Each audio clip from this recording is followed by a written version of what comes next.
ఈరోజు ఈ మీడియా సమావేశాన్ని ఏర్పాటు చేయడానికి గల ప్రధాన కారణం ఈ మధ్యనే మనందరం కూడా చూసాం. పులివెందల శాసనసభ్యుడు మాజీ ముఖ్యమంత్రి అయినటువంటి జగన్మోహన్ రెడ్డి, అదేనండి ఇప్పుడు రాష్ట్ర ప్రజలందరూ కూడా మిస్టర్ జమోరే అని పిలుస్తూ ఉన్నారు. వారు మొన్న మీడియా సమావేశాన్ని ఏర్పాటు చేసి కొన్ని అభివృద్ధి గుళికలు ఆయన విసురుతూ ఉన్నారు. కొత్తగా మనకి అభివృద్ధి పాఠాలు నేర్పించేటటువంటి ప్రయత్నం చేస్తూ ఉన్నారు. చేసేటటువంటి ఆ ప్రయత్నంలో ఏ విధంగా నవ్వుల పాలైపోయి ఇవాళ ప్రపంచవ్యాప్తంగా ఒక కామెడీ పీస్గా మారిపోయినటువంటి వ్యక్తి గౌరవనీయులైనటువంటి జమోరే గారు. అంటే రాష్ట్రం అన్నా, రాష్ట్ర అభివృద్ధి అన్నా ఆయనకి ఒక నవ్వులాటగా మారిపోయింది. ఆయన ప్రెస్ మీట్ చూసినటువంటి ప్రతి ఒక్కరూ కూడా ఇతనికి అసలు మతిస్థిమితం ఉందా, మతిస్థిమితం కోల్పోయి మాట్లాడుతూ ఉన్నాడా అన్న అనుమానాలు కూడా బలపడ్డాయి. ఎందుకంటే గతం నుంచే కొన్ని అనుమానాలు ఉన్నాయి. ఇవి మొన్న ఆయన మాటలు విన్న తర్వాత అవి ఇంకా మరింత బలపడటం జరిగింది.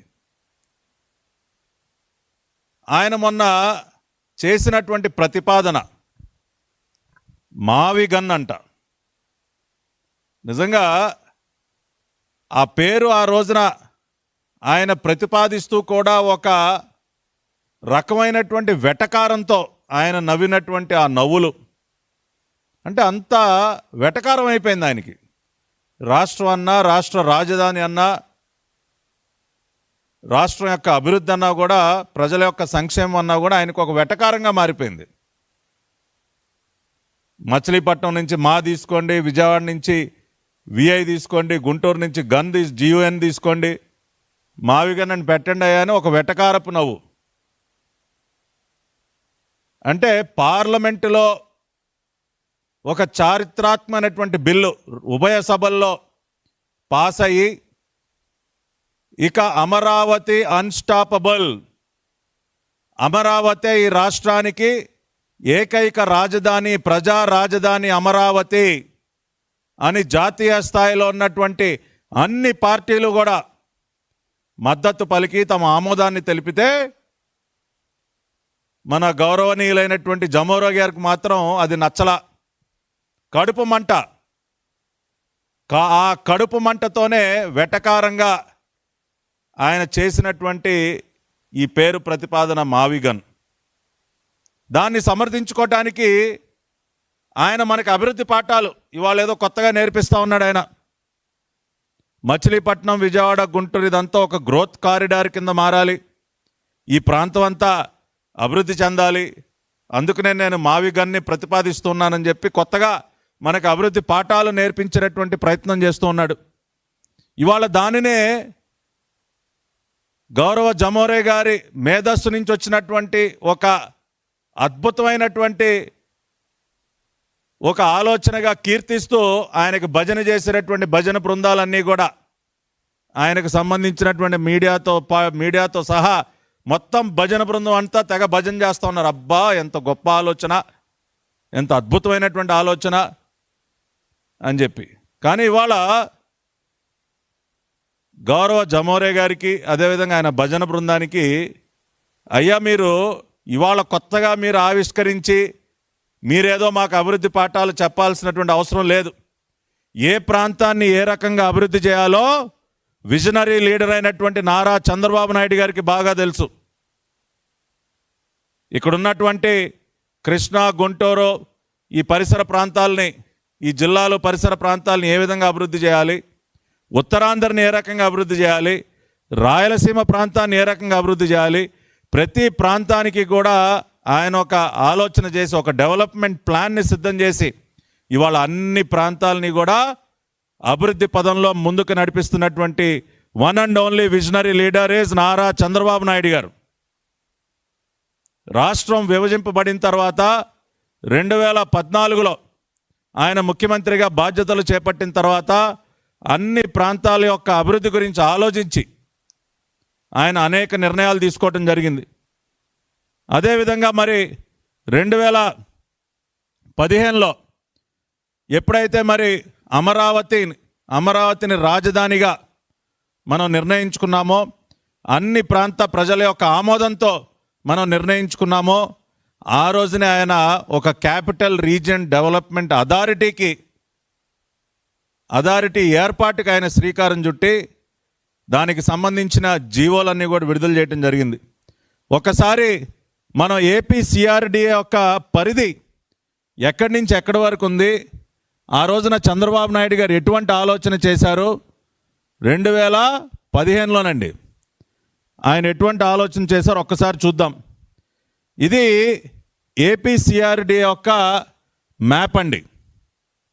ఈ ఏపీ సిఆర్డిఏ పరిధి ఎక్కడి నుంచి ఎక్కడి వరకు ఉన్నది అన్న ఒక్కసారి మనం చూసినట్లయితే,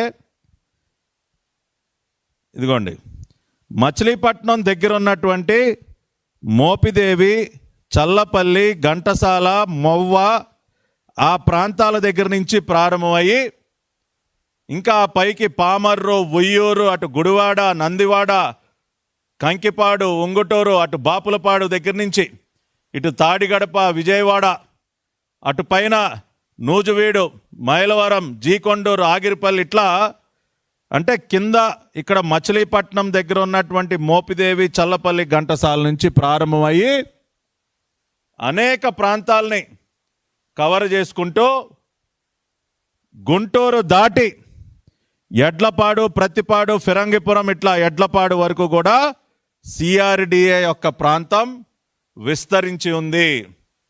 దాదాపు 8,350 స్క్వేర్ కిలోమీటర్ల విస్తీర్ణంతో సిఆర్డిఏని ఏర్పాటు చేయటం జరిగింది. ఈ మ్యాప్ కనుక మీరు చూసినట్లయితే ఏమర్థం అవుతా ఉందండి, ఏపీ సిఆర్డిఏ యొక్క పరిధి ఎక్కడి నుంచి ఎక్కడి వరకు ఉంది, మచిలీపట్నం దగ్గర నుంచి అటు గుంటూరు దాటి ఎడ్లపాడు వరకు ఏపీ సిఆర్డిఏ యొక్క పరిధిని 2015లోనే నిర్ణయించడం జరిగింది. మచిలీపట్నం దగ్గర ఉన్నటువంటి మోపిదేవి, చల్లపల్లి, ఘంటసాల ఈ ప్రాంతాల దగ్గర నుంచి మొదలయ్యి గుంటూరు దాటి ఎడ్లపాడు వరకు 8,350 కిలోమీటర్ల విస్తీర్ణంతో ఏపీ సిఆర్డిఏ ఏర్పాటు చేయడం జరిగింది. That is the vision of Nara Chandrababu Naidu గారు. ఇవాళ గౌరవ జమోరే గారు మనకి వాళ్ళ కొత్తగా ఏదో పాఠాలు నేర్పించే ప్రయత్నం చేస్తూ ఉన్నారు.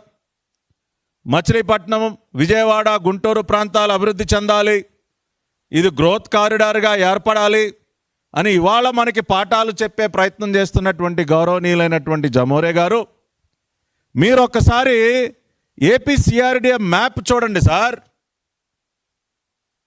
ఒక్కసారి AP capital region development authority map చూడండి. మీరు మ్యాప్ చూస్తే నారా చంద్రబాబు నాయుడు గారి విజన్ ఏంటో మీకు అర్థమవుతుంది.